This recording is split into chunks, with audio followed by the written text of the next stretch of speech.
Good morning students.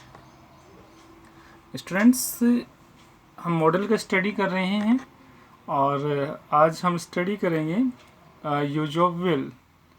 Will is very important model. So first point, polite request. देखिए students, आपको अगर किसी questions में एज ए क्वेश्चंस आपको पोलाइट रिक्वेस्ट करना है तो आप विल का यूज करेंगे।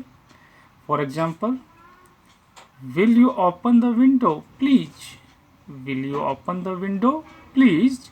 यहाँ हम नॉर्मली अगर किसी से रिक्वेस्ट कर रहे हैं, पोलाइट रिक्वेस्ट कर रहे हैं, तो यहाँ हम विल का यूज करेंगे।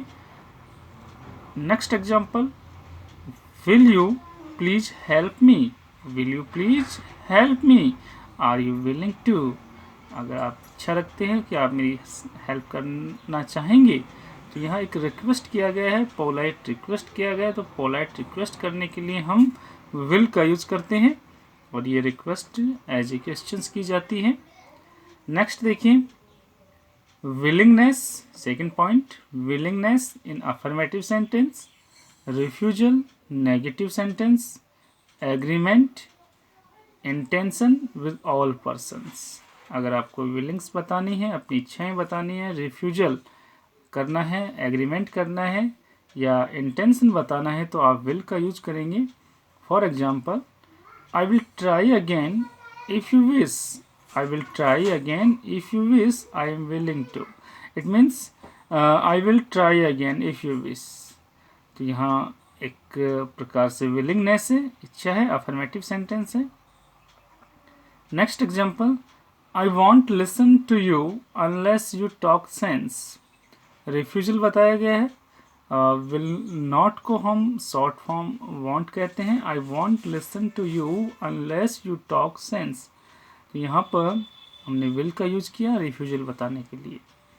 नेक्स्ट देखिए, I want to go. I won't go, यहाँ भी रिफ्यूजल बताया गया है। Next, I will leave at 8 AM, यहाँ इंटेंशन बताया गया है।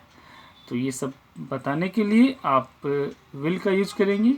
Third point, promise, threat, determination with first person.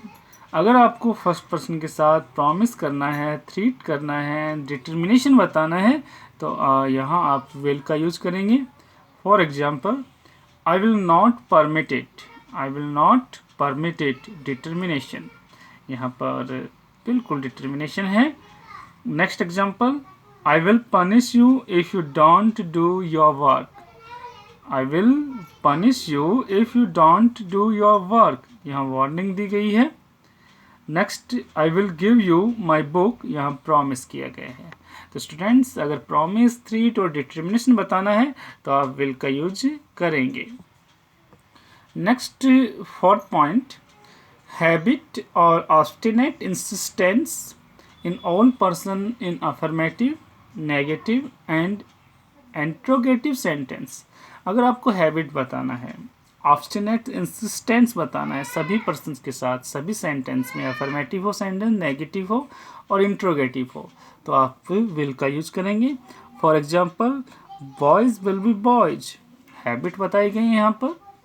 Some girls will come late, यहाँ भी हैबिट बताई गई है।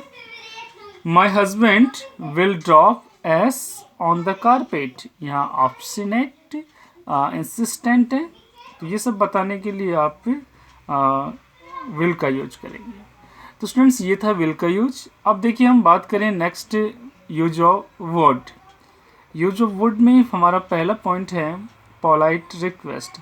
अगर आपको किसी के साथ पोलाइट रिक्वेस्ट करना है जो लेस ऑथोराइटेटिव होती है, यहाँ देखिए कुड से ज़्यादा पोलाइट रिक्वेस्ट होता है और वुड से थोड़ा कम होता है।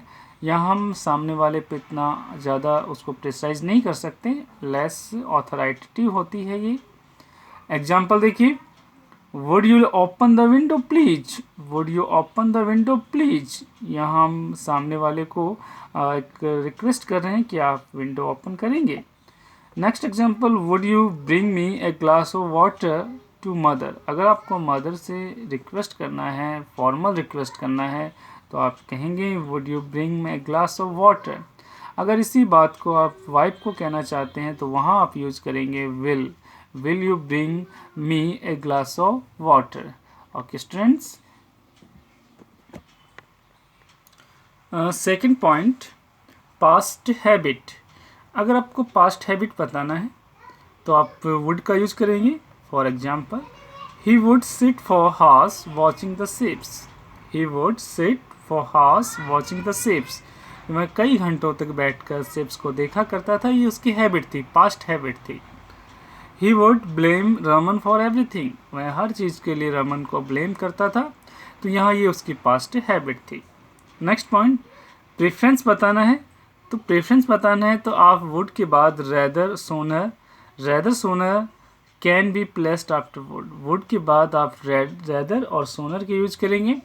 For example, I would rather go, I would prefer to go. It means यहाँ वुड के बाद रेदर का यूज किया है, तो यहाँ हमने हमारी प्रेफरेंस बताई है। Next example, he would rather die than beg. He would prefer to die. It means he would rather die than beg, कि वह बैग की बजाय डाई होना पसंद करेगा। नेक्स्ट देखिए, फोर्थ पॉइंट, इन कंडीशनल सेंटेंसेज। इन कंडीशनल सेंटेंसेज में हम वुड का यूज कैसे करेंगे, देखिए एग्जाम्पल देखिए। If I were A bird I would fly. It means यदि मैं एक पक्षी होता तो मैं उड़ता। तो यहाँ पर कंडीशनल सेंटेंस है और वुड का यूज किया, ये पास्ट सिंपल है। If he came late he would be punished. यहाँ ये पास्ट सिंपल है और इधर वुड प्लस फर्स्ट फॉर्म का यूज किया गया है। If he had come late he would have been punished. It means यदि वो लेट आता है तो उसे पनिश किया जाएगा। इधर पास्ट परफेक्ट है, इधर would have plus third form है। तो स्टूडेंट्स, ये था यहाँ पर वुड का यूज। अब हम बात करेंगे यूज ऑफ मस्ट। मस्ट का यूज कहाँ करते हैं, कैसे करते हैं, देखिए। First point, obligation, compulsion and necessity. अगर आपको ऑब्लिगेशन बताना है, कंप्ल्यूशन बताना है, नेसेसिटी बतानी है, तो आप मस्ट का यूज करेंगे। For example, we must pay our taxes. We must pay our taxes. It means हमें हमारे टैक्स पे करने चाहिए, बिकॉज अगर टैक्स पे नहीं करेंगे तो कंट्री का डेवलप कैसे होगा, और टैक्स नहीं पे करेंगे तो इट इज़ इलीगल। तो लीगल तरीके से हमें हमारे टैक्स पे करने हैं, it's our moral duty. So we must pay our taxes. Next example, soldiers must obey orders. यहाँ बिल्कुल एक कमांड दी जाती है, कमांडर के द्वारा सोल्जर्स को उसके ओबे करना होता है। सोल्जर्स मस्ट ओबे orders. Second point, certainty, inevitability. अगर आपको सर्टेनिटी बताना है या इनएविटेबिलिटी बताना है असंभाविता के लिए, तो आप मस्ट का यूज करेंगे। For example, don't bet on horse races. Don't bet on horse races, you must lose in the long run. या आपको हॉर्स रेसेस नहीं करना है, you must lose in the long run. Okay, so यहाँ पर next example, we must all die. तो यहाँ देखिए, ये सर्टेनिटी है कि वी मस्ट ऑल डाई। इस दुनिया में कोई व्यक्ति आया है तो उसे डाई होना होगा। तो यहाँ ऐसी बातों के लिए भी हम मस्ट का यूज करेंगे। Next point, third point, strong likelihood and probability. अगर आपको स्ट्रॉन्ग लाइक्लीहुड मीन्स संभावना बतानी है, प्रोबेबिलिटी बतानी है संभावना, तो आप मस्ट का यूज करेंगे। For example, what you say must be true. What you say must be true, यानी जो तुमने कहा वो सत्य ही होगा। He must be a rich man. यहाँ एक स्ट्रॉन्ग लाइक्लीहुड है, he must be a rich man. He must be 40। यहाँ भी सेम यही बताया गया है। And last point, emphatic advice. अगर आपको सशक्त सलाह देना है, बहुत ही पक्का प्रेशराइज करना है एडवाइस के तौर पे, तो आप मस्ट का यूज करेंगे। For example, you must visit the Taj when you go to Agra. You must visit the Taj when you go to Agra. यदि आप आगरा जाते हो तो आपको ताज का विजिट करना चाहिए। Next example, you must tell the truth, तुम्हें सत्य बताना ही होगा, you must tell the truth. तो स्टूडेंट्स ये सब बताने के लिए भी हम, एडवाइस बताने के लिए भी हम मस्ट का यूज़ करते हैं। सो स्टूडेंट्स ये था हमारा मस्ट का यूज, हमने विल का वुड एंड मस्ट को स्टडी किया। Okay, keep it up, thank you.